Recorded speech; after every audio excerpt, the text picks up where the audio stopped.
Do you have so much on your plate and feel so overwhelmed that you're just afraid at any moment that the other shoe is going to drop? Well, you're not alone. This is a common challenge that I coach a lot of my clients around, especially in the nonprofit leadership sector.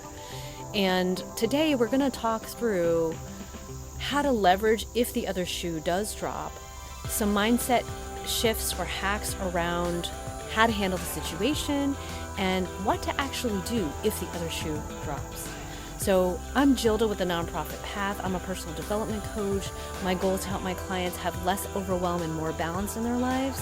And if this kind of content is helpful for you, please do like and subscribe, and let me know in the comments if there are other topics you'd like me to address. So starting out with how do we actually leverage if the other shoe could potentially drop? So our minds typically will go to worst case scenario, and it does that so that it can protect us, which is a good thing. But in this case, let it go there, but also use it to design a plan B, or as a framework for if X, Y, or Z were to happen, what kinds of things should I put in place to be able to alleviate this, avoid this, or really get the most of that particular situation. So just asking yourself a couple questions around what would you do if, and then what would that next step be? What's another alternative plan for that? What other backup plans could you have? So that would be one way to approach it. Part 2 involves how can you approach this differently? What are some mindset hacks around approaching the situation? So a couple things that came to mind or thoughts you can try on are, I'll figure it out, or what else could we try? Or let me think on this, and try to get input from other parties, whether they're in or outside of your organization or other team members. Also, I recommend giving yourself space to take a break from actually thinking on whatever the problem is, because as we we'll tend to spin wheels and not get very far. So just giving yourself a break, maybe doing something completely different, go visiting a college, chatting with a friend on the phone, or go have a snack, a cup of coffee, or if you want to be productive and use that time, go do something that you've been meaning to do on your list. So for example, I've actually created a workbook guide that is complimentary called How to Focus on Your Priorities.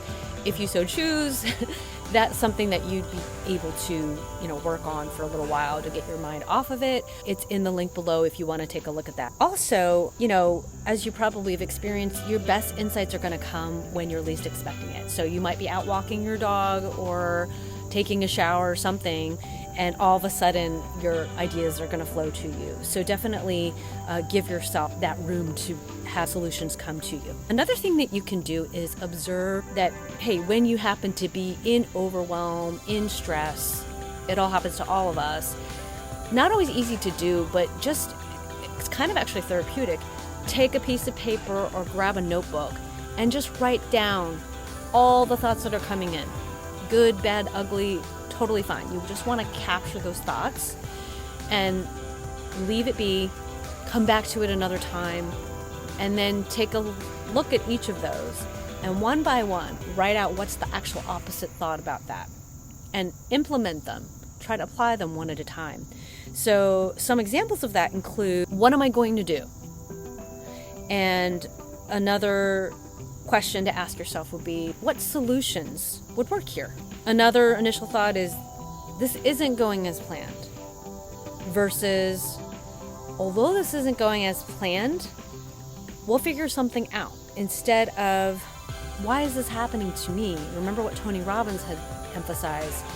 Life is happening for us, not to us. So again, if instead of saying, why is this happening to me, everything is happening for me.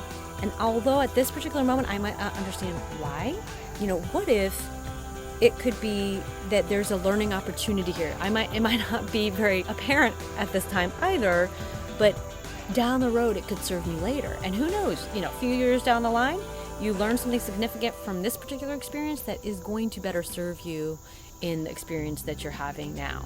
Oh no, this is a problem. Versus, There's always a solution to every problem. As Marie Forleo says, my favorite phrase of hers, and she has a book on it called Everything is Figure Outable. Just love that. Like, use that as your mantra. Start saying that to yourself all the time. And, interesting things do happen.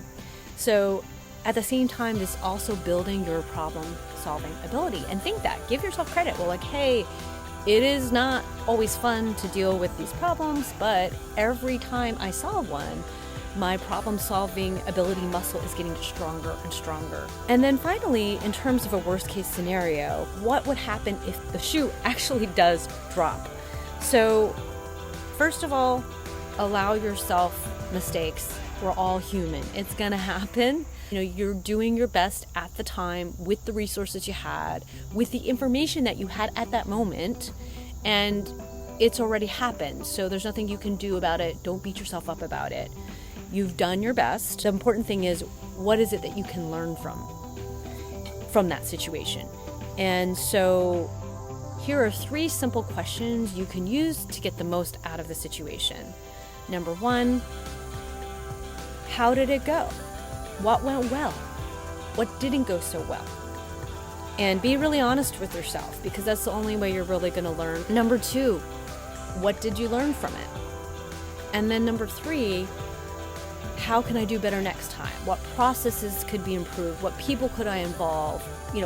What kind of perspective would have served me better? What actions would have helped? Anything you can think of. And then take notes and then implement it the next time. And you'll see, little by little, it'll get better.